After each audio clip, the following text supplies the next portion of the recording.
रात के घने अंधेरे में एक गांव का सन्नाटा, जिसमें हर कोना रहस्यमय और डरावना महसूस होता था। इस गांव का नाम था कर्णपुर, जो चारों तरफ से घने जंगलों से घिरा था। यहाँ के लोग हमेशा एक प्राचीन हवेली की कहानियों से डरते थे। गांव के उत्तर में स्थित वह हवेली, जिसे लोग काली हवेली के नाम से जानते थे, दशकों से वीरान पड़ी थी। वो गांव वालों का मानना था कि उस हवेली में जाने वाला कभी वापस नहीं आता। हवेली के पास रात में जाने की बात तो दूर, दिन के उजाले में भी लोग उसकी ओर देखने से कतराते थे। कहा जाता था कि वहाँ कोई अदृश्य शक्ति रहती है जो हर किसी को अपने गिरफ्त में ले लेती है। आदित्य, जो एक युवा लेखक था, उसने हाल ही में डरावनी कहानियाँ लिखनी शुरू की थी। वह नई प्रेरणा और सच्ची घटनाओं पर आधारित कहानी लिखना चाहता था। उसे कर्णपुर गांव की काली हवेली के बारे में पता चला। वह अपने दोस्त रिया, विवेक और समीर के साथ इस रहस्य को सुलझाने के लिए गांव पहुंच गया। गांव पहुंचने के बाद आदित्य ने ग्रामीणों से हवेली के बारे में पूछना शुरू किया। एक बूढ़ा आदमी, जिसका नाम रामलाल था, रामलाल ने कहा, बेटा, हवेली से दूर रहो। हमने अपने जीवन में उस जगह को सिर्फ मौत और डर फैलाते देखा है। वह जगह इंसानों के लिए नहीं है। लेकिन आदित्य के मन में जिज्ञासा और बढ़ गई। रामलाल ने उसे हवेली के इतिहास के कुछ हिस्से बताए। 100 साल पहले उस हवेली में एक अमीर जमींदार जगत सिंह अपनी पत्नी और बेटे के साथ रहता था। उनकी जिंदगी खुशहाल थी, लेकिन एक रात पूरी हवेली में चीखें गूंज उठी। अगली सुबह जमींदार का पूरा परिवार गायब हो गया। किसी ने उन्हें फिर कभी नहीं देखा। लेकिन तभी से हवेली में अजीब चीजें होने लगी। आदित्य और उसके दोस्त ने उस रात हवेली के पास जाने का फैसला किया। पूरा गांव उन्हें रोकने की कोशिश कर रहा था, लेकिन वो अपने इरादे पर डटे रहे। रात का समय था और आसमान में हल्के बादल छाए हुए थे। हवेली के पास पहुंचते ही उन्हें लगा जैसे चारों ओर की हवा भारी हो गई हो।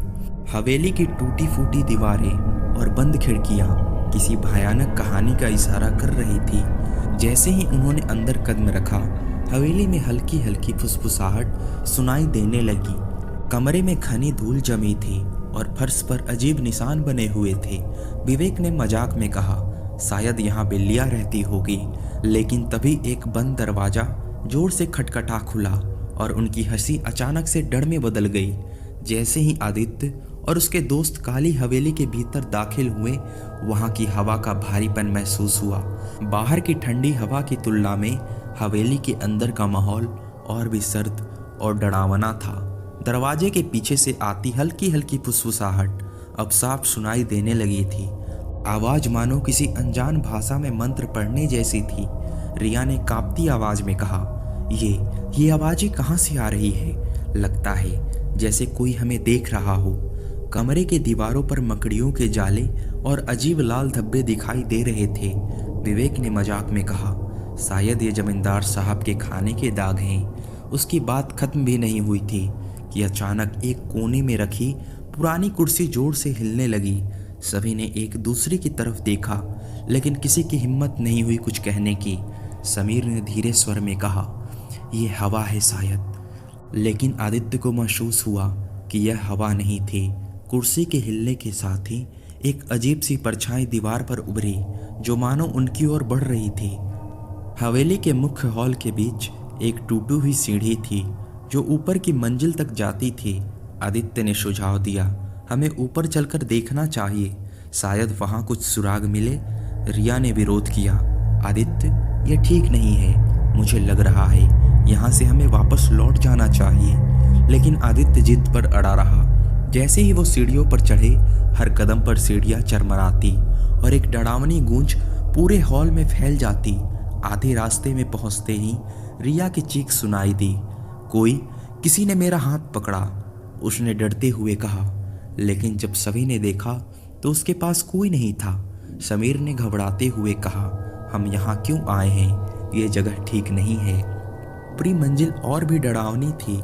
वहाँ की फर्श जगह जगह से टूटी हुई थी और दीवारों पर अजीब आकृतियां बनी हुई थी। विवेक ने दीवार के पास जाकर उन्हें छूने की कोशिश की। जैसे ही उसने हाथ लगाया, अचानक एक जोरदार झटका लगा और वह जमीन पर गिर पड़ा। मुझे किसी ने धक्का दिया, वो चिल्लाया। पर जब सबने देखा तो वहां कोई नहीं था। रिया की नज़र एक पुराने आईने पर पड़ी जो आधा टूटा हुआ था। वो धीरे धीरे उसके पास आई। आईने में उसे अपनी ही परछाई दिखाई दी, लेकिन उसके पीछे एक और परछाई थी, एक लंबे बालों वाली औरत जिसके चेहरे पर कोई आंख, नाक या मुंह नहीं था। रिया चीखते हुए पीछे हट गई। यहाँ कुछ है, कोई हमारे साथ है। आदित्य ने कमरे के कोने में एक पुरानी मेज देखी जिस पर एक कागज रखा था। कागज पर खून से लिखा था, जो यहाँ आया उसने मौत को गले लगाया। विवेक ने कांपते हुए कहा, हम वापस चलें, मुझे लगता है हम किसी बहुत बड़े खतरे में फंस गए हैं। जैसे ही उन्होंने कमरे से बाहर निकलने की कोशिश की, दरवाज़ा जोर से बंद हो गया। हवेली के हर कोने से अजीब हंसी की आवाज़ें आने लगी। ऐसा लग रहा था जैसे सैकड़ों लोग अपनी बेबसी पर हंस रहे हो। आदित्य ने साहस जुटाकर कहा, कोई नहीं रुकेगा, हमें यहाँ से निकलना होगा, चाहे कुछ भी हो जाए। लेकिन जैसे ही उन्होंने दरवाज़ा खोलने की कोशिश की, एक ठंडी हवा का झोंका आया। कमरे में रखी सभी फर्नीचर अपने आप हिलने लगे। आखिरकार वे किसी तरह दरवाजे से बाहर निकलने में कामयाब हुए। जैसे ही वो नीचे उतरने लगे, सीढ़ियों पर कदम रखते ही एक बड़ा लकड़ी का टुकड़ा समीर के पास गिरा। यह हमें यहाँ से निकलने नहीं देगा, समीर चिल्लाया। जैसे तैसे वे हवेली से बाहर निकले, लेकिन आदित्य को एक अजीब एहसास हुआ। उसने पलटकर देखा और हवेली की टूटी खिड़की में वही लंबे बालों वाली औरत खड़ी थी जो उनकी ओर देखकर मुस्कुरा रही थी। हवेली से बाहर आने के बाद आदित्य और उसके दोस्त को एक पल के लिए राहत महसूस हुई, लेकिन यह राहत ज़्यादा देर तक नहीं टिक सकी। चारों के दिलों में एक अजीब सा डर बैठ चुका था। हवेली से बाहर की हवा भी अब भारी लगने लगी थी। ऐसा महसूस हो रहा था जैसे कोई उनके साथ ही चल रहा हो। गांव लौटते समय वे एक पेड़ के नीचे बैठे। वे एक बूढ़े साधु से मिले जो साधु वहीं पर बैठा था। वह साधु ठंडी आंखों से उसकी तरफ देख रहा था। उसने आदित्य को रोककर कहा, तुमने उस जगह को छुआ है जो मौत को बुलावा देती है। अब यह तुम्हारा पीछा नहीं छोड़ेगी। आदित्य ने घबराकर पूछा, आप क्या कहना चाहते हैं? साधु ने हल्के स्वर में कहा, यह सिर्फ एक हवेली नहीं है, यह एक पिंजड़ा है जिसमें बुरी आत्माएं कैद है। जो भी इसके करीब जाता है उसे यह कभी नहीं छोड़ती। तुमने अपनी किस्मत को खुद बुलावा दिया है। गांव लौटने के बाद आदित्य और उसके दोस्तों ने फैसला किया वे कुछ देर आराम करेंगे और फिर अगली योजना बनाएंगे। रात हो चुकी थी। जैसे ही रिया अपने कमरे में सोने के लिए गई, उसे खिड़की पर कुछ खटखटाने की आवाज़ सुनाई दी। उसने धीमे से खिड़की खोली तो उसे लगा कि बाहर कोई खड़ा है, लेकिन जैसे ही उसने ध्यान से देखा, कोई नहीं था वहाँ। वह पलटी और अचानक उसे अपनी अलमारी का दरवाज़ा खुला हुआ दिखा। अलमारी के अंदर एक अजीब सी परछाई बैठी हुई थी।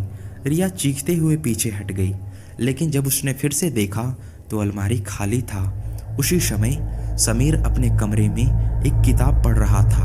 अचानक उसे महसूस हुआ कि कोई उसके बिस्तर के नीचे सड़क रहा है। उसने हिम्मत करके नीचे झांक कर देखा, लेकिन वहाँ कुछ नहीं था। ऐसे ही वह सीधा हुआ, उसके कंधे पर किसी ने हल्के से हाथ रखा।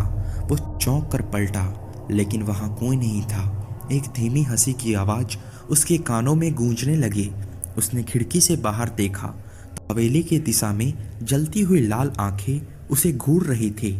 आदित्य ने सोने की कोशिश की, लेकिन जैसे ही उसकी आंखें बंद हुई, उसे एक सपना आया। वो खुद को काली हवेली के मुख्य हॉल में खड़ा देख रहा था। चारों तरफ अंधेरा था, हवेली की दीवारों से खून टपक रहा था। तभी एक महिला की चीख सुनाई दी। उसने पलट कर देखा, एक लंबी बालों वाली औरत सीढ़ियों से उतर रही थी। उसकी चाल धीमी और अजीब थी।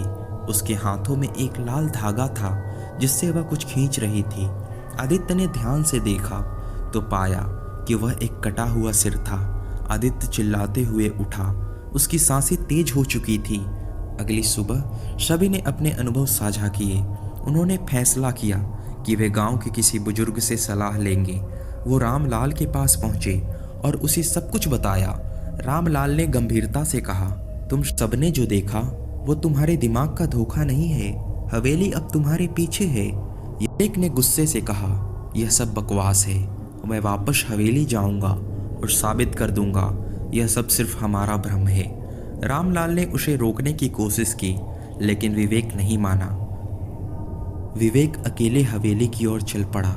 जैसे ही वो हवेली पहुंचा, हवेली के दरवाजे अपने आप खुल गए। वो अंदर गया और उसकी चीख गूंज उठी। आदित्य और बाकी लोग जो विवेक के पीछे पीछे गए थे हवेली पहुंचे तो पर पाया कि विवेक का कोई अता पता नहीं था। सिर्फ फर्श पर खून के निशान थे जो सीढ़ियों तक जाते थे। रिया ने कांपते हुए कहा, हमने उसे खो दिया। वो अब वापस नहीं आएगा। आदित्य ने सीढ़ियों के पास जाकर चिल्लाया, विवेक तुम सुन रहे हो? लेकिन जवाब में सिर्फ वही भयानक हंसी सुनाई दी। अचानक हवेली के दरवाजे जोर से बंद हो गए। वो सभी अंदर फंस गए थे। हवेली का दरवाजा जोर की आवाज के साथ बंद हो चुका था। अंधेरा चारों तरफ फैल चुका था और ठंडी हवा हर कोने से बह रही थी। रिया, शमीर और आदित्य के चेहरे पर साफ डर झलक रहा था। विवेक का कोई नामो निशान नहीं था और उसकी सांसें तेज हो रही थी। कमरे में अब सब कुछ पूरी तरह शांत हो गया था। इतनी खामोशी थी कि उनकी तेज सांसों की आवाज़ तक गूंज रही थी। लेकिन तभी हवेली की दीवारों से आती एक धीमी गुनगुनाहट ने सबका ध्यान खींचा।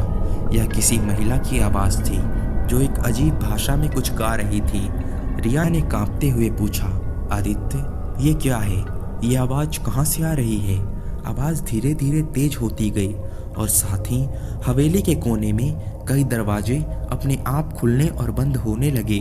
फर्श पर बिखरी लकड़ी के टुकड़े हवा में उड़ने लगे। समीर ने चिल्लाकर कहा, ये सब क्या हो रहा है? हमें यहाँ से निकलना होगा। ने सभी को इशारे से शांत रहने को कहा और धीमे कदमों से सीढ़ियों की ओर बढ़ा।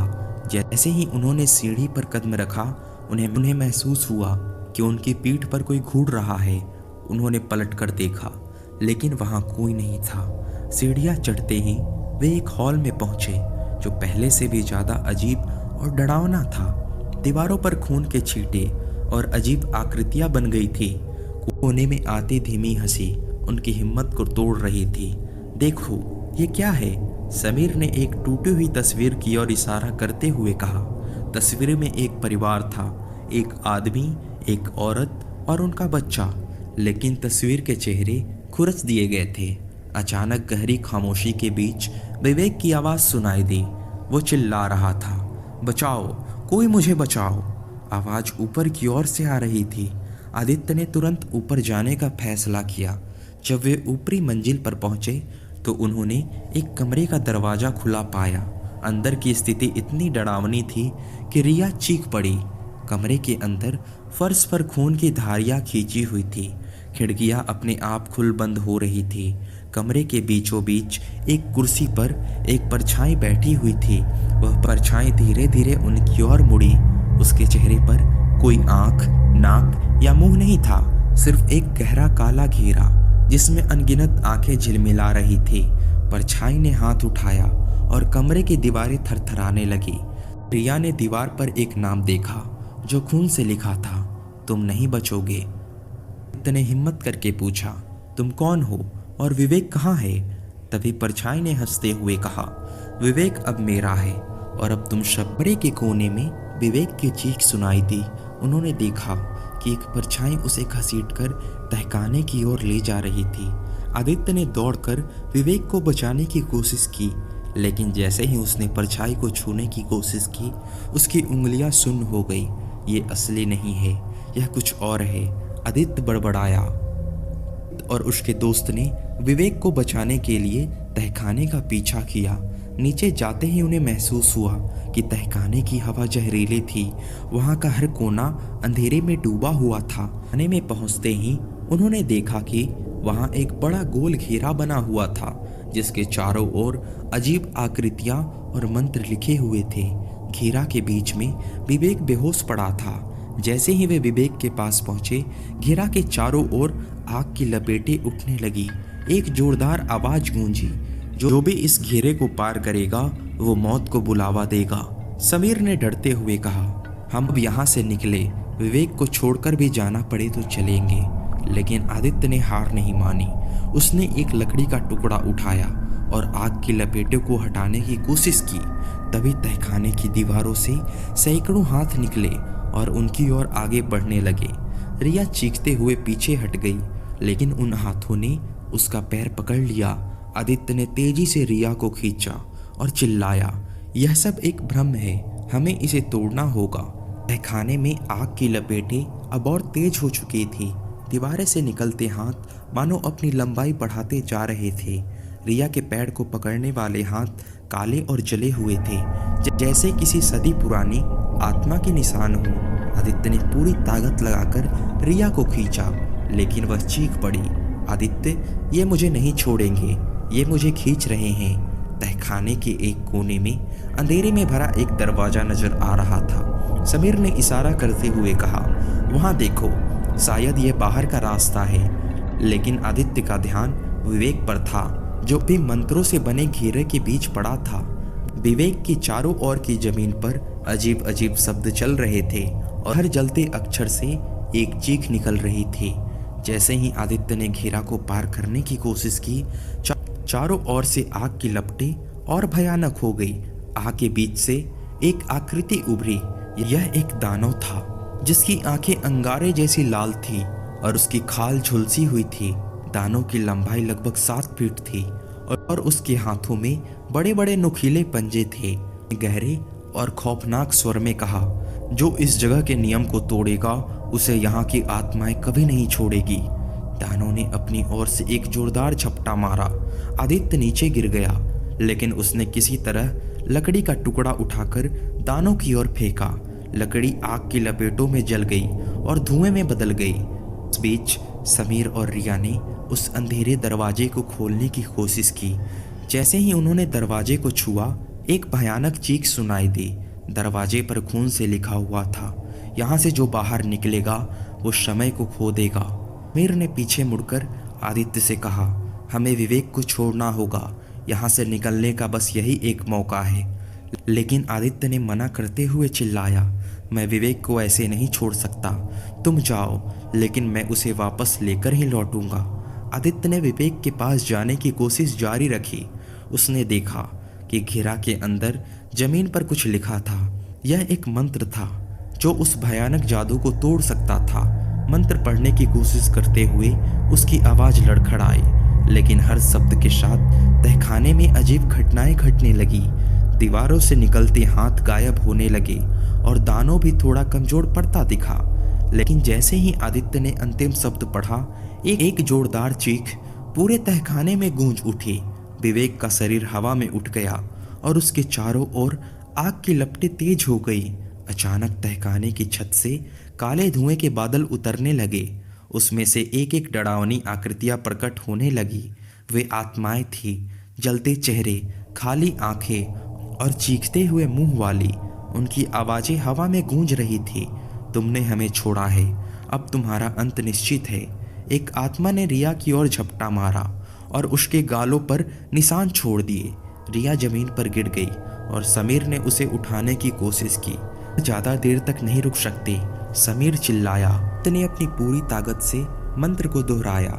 जैसे ही मंत्र पूरा हुआ, घेरा टूट गया और विवेक जमीन पर गिर पड़ा। लेकिन आत्माओं का गुस्सा अब और बढ़ चुका था। दानों ने चीखते हुए कहा, तुमने मेरा जादू तोड़ा है, अब कोई यहाँ से नहीं बचेगा। तहखाने का अंधेरा दरवाजा अब पूरी तरह खुल चुका था। उसके अंदर से सफेद रोशनी झांक रही थी। आदित्य ने रिया और समीर को इशारा किया, यहाँ से भागो जल्दी। तीनों ने विवेक को उठाया और दरवाजे की ओर दौड़े। लेकिन जैसे ही वो दरवाजे के करीब पहुंचे, एक बड़ा हाथ दरवाजे से बाहर आया और उन्हें खींचने की कोशिश की। आदित्य ने चिल्लाकर कहा, हम बचेंगे, चाहे कुछ भी हो जाए। उसने विवेक को खींचा और दरवाजे से बाहर धक्का दे दिया। ते ही वे चारों दरवाजे के पार पहुंचे। तहखाने की जमीन फटने लगी। हवेली के अंदर एक जोरदार धमाका हुआ और सब कुछ जलने लगा। वे गांव के बाहर पहुंचे, लेकिन सभी की सांसें थम चुकी थी। विवेक अब भी बेहोश था और उसके शरीर पर कोई घाव थे। आदित्य ने पीछे मुड़कर देखा तो हवेली की टूटी खिड़की से वही लाल आंखें अब भी उन्हें घूर रही थी। हवेली से निकलने के बाद भी कुछ अजीब सा उनके साथ था। वे चारों गांव के बाहर एक बड़े बरगद के पेड़ के नीचे रुके। आदित्य ने विवेक को जमीन पर लेटाया, लेकिन उसकी हालत गंभीर थी। उसकी सांसें हल्की हो चुकी थी और चेहरा सफेद पड़ गया था। रिया ने विवेक की हाथों की ओर इशारा करते हुए कहा, आदित्य देखो। उसके हाथ पर कुछ लिखा हुआ था।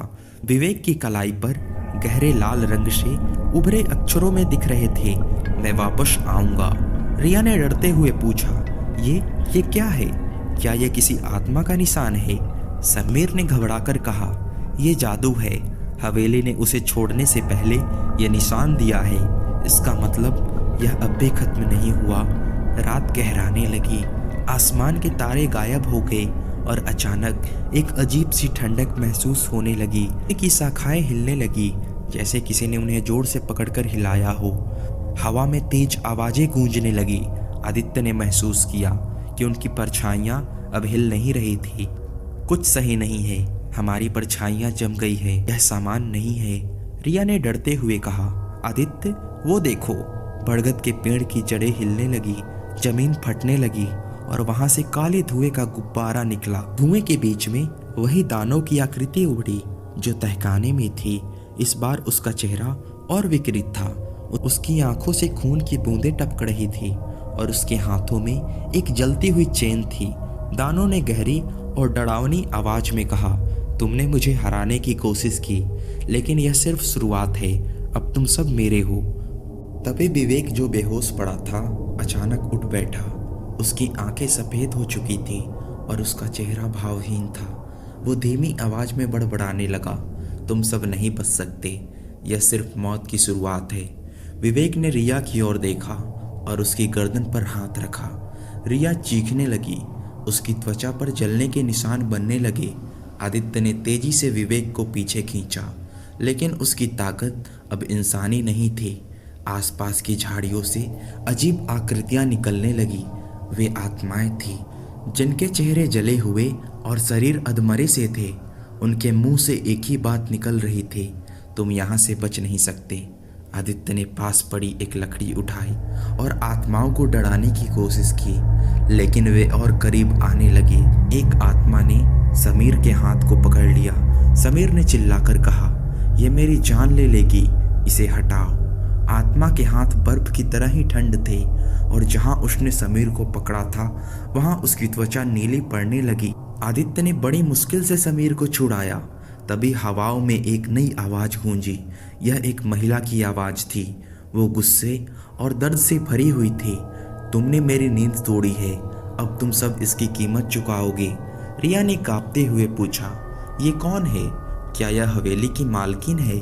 आदित्य ने याद किया कि हवेली में उन्होंने जो तस्वीर देखी थी वो शायद यही महिला की थी। वह महिला आत्मा अब हवा में तैर रही थी और उसकी आंखें काले छेद की तरह गहरी थी। महिला आत्मा ने अचानक रिया की ओर देखा और जोर से चिल्लाई। उस चिल्लाहट से रिया के कान से खून बहने लगा। रिया जमीन पर गिर पड़ी और समीर ने उसे उठाने की कोशिश की। रिया, तुम्हें कुछ नहीं होगा, प्लीज उठो, समीर ने चिल्लाते हुए कहा, लेकिन रिया बेहोश हो चुकी थी। महिला आत्मा ने कहा, अब बारी तुम्हारी है, एक एक करके तुम सब मेरे हो जाओगे। आदित्य ने चारों तरफ देखा। उनके पास में एक मंदिर की घंटी दिखाई दी जो जमीन पर गिरी हुई थी। आदित्य ने खुद से कहा, शायद ये हमें बचा सकती है। आदित्य ने तेजी से मंदिर की घंटी उठाई और उसे जोर से बजाने लगा। घंटी की आवाज़ से आत्माएं चिल्लाने लगी, नहीं, ये आवाज़ हमें खत्म कर देगी, दानव ने चीखते हुए कहा। आदित्य ने अपनी पूरी ताकत से घंटी बजाई। धीरे धीरे आत्माएं गायब होने लगी और महिला आत्मा भी दर्द से कराहते हुए धुएं में बदल गई। सब कुछ शांत हो गया। हवेली का प्रभाव खत्म हो चुका था, या शायद ऐसा लग रहा था। लेकिन विवेक अब भी बेजान पड़ा था। उसकी कलाई पर लिखा हुआ निशान गहरे हो चुके थे। आदित्य ने समीर से कहा, यह खत्म नहीं हुआ है, हमें इसका अंत करना होगा, लेकिन कैसे? घंटी की आवाज़ से आत्माएं और दानव गायब हो चुके थे, लेकिन यह शांति भ्रामक थी। अंधेरे ने चारों तरफ फिर से अपना घेरा डाल दिया। रिया अब भी बेहोश थी और विवेक अजीब तरीके से सांस ले रहा था। उसकी कलाई पर बने निशान अब चमकने लगे, मानो कोई उसे फिर से जगा रहा हो।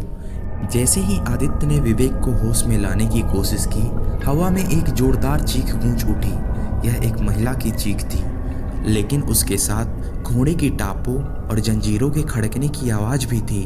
वो फिर भी आ रही थी।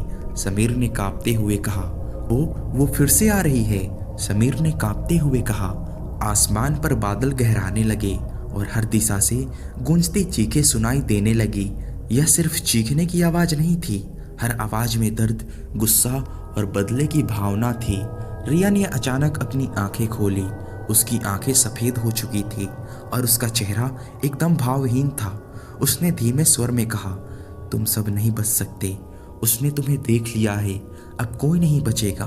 समीर ने रिया को पकड़ने की कोशिश की, लेकिन उसने अपनी गर्दन को अस्वाभाविक तरीके से मोड़ लिया।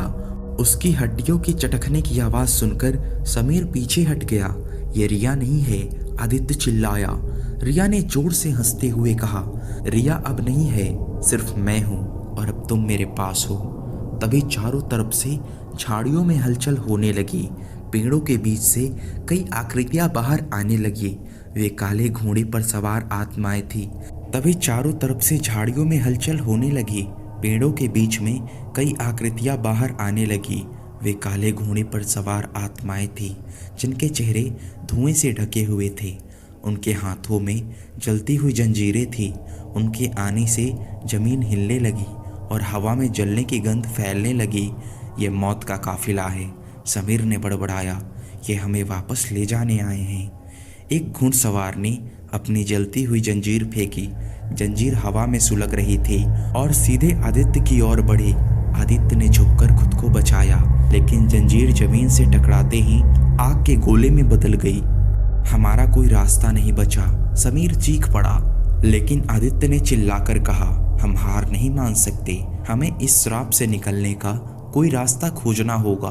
तभी विवेक ने कांपते हुए बोलना शुरू किया, उन्हें रोका नहीं जा सकता, वे तुम्हें ले जाएंगे, लेकिन एक चीज है जिससे यह रुक सकता है। आदित्य ने उसे हिलाते हुए पूछा, क्या चीज बताओ। विवेक ने डरते हुए कहा, हवेली में छुपा एक आखिरी राज। वो राज उनकी शक्ति को तोड़ सकता है, लेकिन उसके लिए तुम्हें वापस वहीं जाना होगा। आदित्य के सामने अब कोई और विकल्प नहीं बचा था। उसने विवेक, रिया और समीर को लेकर फिर से हवेली की ओर जाने का फैसला किया, लेकिन इस बार रास्ते पहले से भी ज्यादा डरावना था। रास्ते में हर जगह से जली हुई आकृतियां झांक रही थी। झाड़ियों से बच्चों की कराहने की आवाज आ रही थी। आदित्य ने महसूस किया कि हर कदम के साथ उनकी परछाई उनसे अलग हो रही थी। जब वे हवेली के दरवाजे पर पहुंचे तो दरवाजा खुला हुआ था, लेकिन यह वही दरवाजा नहीं था। इसके ऊपर एक बड़ा खोपड़ी का निशान बना हुआ था और अंदर से लाल रोशनी बाहर आ रही थी। अब यह जगह हमें और नहीं छोड़ेगी, समीर ने डरते हुए कहा। आदित्य ने पीछे मुड़कर कहा, अगर हमने इसे खत्म नहीं किया तो यह हमें हमेशा सताएगा। जैसे ही वे अंदर घुसे, हवेली की दीवारों पर जलती हुई लकीरें बनने लगी। लकीरों से निकलते शब्द एक मंत्र की तरह लग रहे थे। हर शब्द के साथ आत्माओं की चीखें तेज होती गई। तभी कमरे के बीचों बीच जमीन फट गई और वहां से महिला आत्मा प्रकट हुई। इस बार वो और भी डरावनी थी। उसके लंबे बाल जमीन तक पहुंच रहे थे और उसके हाथों में जलते हुए हथियार थे। तुमने मेरी शक्ति को चुनौती दी है, अब यह तुम्हारी आखिरी रात होगी, उसने गुस्से में कहा। आदित्य ने विवेक से पूछा, वो राज कहाँ है, हमें जल्दी बताओ। विवेक ने दीवार की ओर इशारा किया। उस दीवार के पीछे वहाँ एक ताबूत छुपा है, उसे खोलो और अंदर जो है उसे नष्ट कर दो। लेकिन ताबूत तक पहुँचने से पहले महिला आत्मा ने अपने जलते हुए बालों को उनकी ओर फेंका। बाल चारों को जकड़ने लगे। रिया और समीर चिल्लाने लगे, अब ये हमें मार डालेगी, हम यहाँ से बच नहीं सकते। आदित्य ने अपनी पूरी ताकत जुटाकर ताबूत तक पहुँचने की कोशिश की। उसने दीवार को तोड़ा और ताबूत को बाहर निकाला। ताबूत के अंदर एक पुरानी किताब थी जिसमें अजीब मंत्र लिखे हुए थे। आदित्य ने किताब उठाई और उसे जलाने की कोशिश की, लेकिन तभी महिला आत्मा ने उसे हवा में उठा लिया। अगर तुमने इसे जलाने की कोशिश की तो मैं तुम्हें हमेशा के लिए अपने साथ ले जाऊंगी, उसने चिल्लाते हुए कहा। आदित्य ने हिम्मत नहीं हारी। उसने दीवार पर जलते अक्षरों को पढ़ना शुरू किया। हर शब्द के साथ हवेली का अंधकार हल्का होने लगा। महिला आत्मा दर्द से चीखने लगी और आत्माएं गायब होने लगी। आखिरकार आदित्य ने अंतिम मंत्र पढ़ा और हवेली जमीन में धंसने लगी। वे चारों किसी तरह बाहर निकल आए। हवेली अब सिर्फ राख बन चुकी थी, लेकिन विवेक की कलाई का निशान अब भी चमक रहा था। क्या यह सच में खत्म हो गया? समीर ने पूछा। आदित्य ने दूर जाते हुए कहा, शायद नहीं। हवेली का ध्वस्त होने के बाद चारों के चेहरे पर राहत की एक हल्की मुस्कान आई थी। अंधेरा छट गया था और चारों की सांसें हल्की हो गई थी, जैसे किसी ने उनकी कैद को खत्म कर दिया हो। हवेली का विशाल ढांचा अब सिर्फ राख में बदल चुका था। चारों ने अपनी आखिरी ताकत लगाकर वहां से निकलने का फैसला किया, लेकिन जैसे ही वह सोच रहे थे कि सब कुछ खत्म हो चुका है, तभी कुछ और अजीब घटित हुआ। आदित्य ने सबसे पहले सुनी एक धीमी खौफनाक चीख। यह एक महिला की आवाज़ थी, लेकिन इस बार वो और भी दर्दनाक और विकृत थी। यह आवाज़ हवा के साथ चली आ रही थी।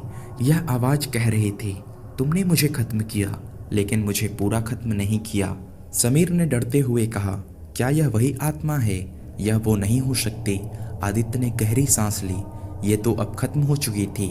लेकिन तभी चारों के सामने एक भारी काले धुएं का गुब्बारा उठा। हवा अचानक ठंडी और जहरीली हो गई। उन विवेक, जो अब तक चुप था, अचानक बड़बड़ाने लगा। उसकी आंखें पूरी तरह से सफेद हो गई और उसका चेहरा एकदम विकृत हो गया। तुमने जो किया वो नहीं होगा। मैं अब वापस आ चुका हूँ तुम सबके साथ। विवेक की आवाज़ धीरे धीरे बढ़ने लगी और उसका शरीर खींचने लगा। उसकी हड्डियां चटकने लगी। उसकी धड़कन सुनाई दे रही थी, जैसे कोई उस पर दबाव डाल रहा हो। रिया ने डरते हुए कहा, यह क्या हो रहा है? विवेक को क्या हुआ? आदित्य ने विवेक की ओर दौड़ते हुए कहा, विवेक तुम ठीक तो हो? तुम्हारे साथ क्या हो रहा है? लेकिन विवेक ने आदित्य की बात को नज़रअंदाज कर दिया। वह अपनी ही तरह से बोल रहा था, जैसे किसी और के शरीर में फंसा हो। वो हर एक शब्द के साथ गहरी हंसी हंस रहा था।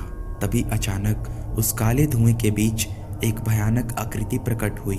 यह वही महिला आत्मा थी, लेकिन अब उसकी आंखें और भी अधिक विकृत हो चुकी थी। उसके चेहरे से खून की नदियां बह रही थी और उसके शरीर के टुकड़े उसी खून में सने हुए थे। वो जमीन से ऊपर तैर रही थी और उसकी आवाज़ गूंज रही थी, तुमने मेरी जान ली, लेकिन श्राप को नहीं तोड़ा।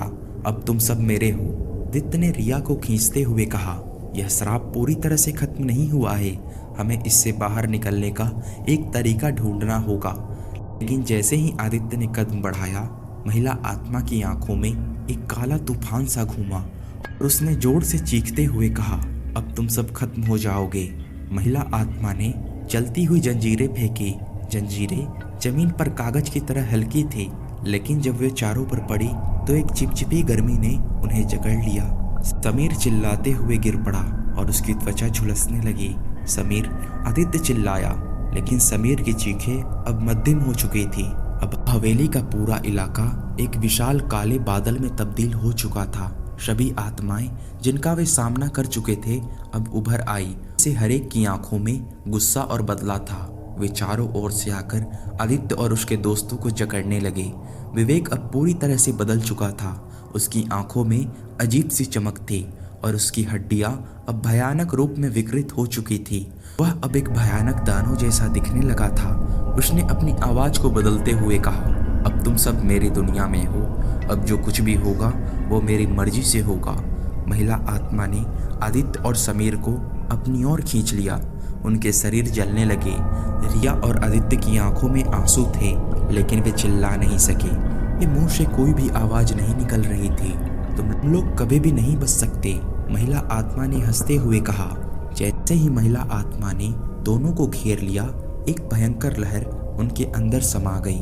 इसके बाद अचानक चारों के शरीर एक साथ गिर पड़े। अब वे चारों एक पूरी तरह से बदले हुए रूप में थे। उनकी आंखों में कुछ नहीं था, बस अंधेरा। ऐसे ही वे होश में आए, उन्होंने महसूस किया कि अब वो जीवित नहीं थे। वे हवेली के एक और श्रापित आत्मा बन चुके थे। अब उनका चेहरा, शरीर और आत्मा उस महिला आत्मा के गिरफ्त में था। वे हवेली के श्राप का हिस्सा बन चुके थे और अगले शिकार के लिए इंतजार कर रहे थे। आद्या की आवाज अब पूरी तरह बदल चुकी थी। हम नहीं बच सकते थे, हमें अब इस अंधेरे में पूरी तरह से खो जाने का इंतजार है।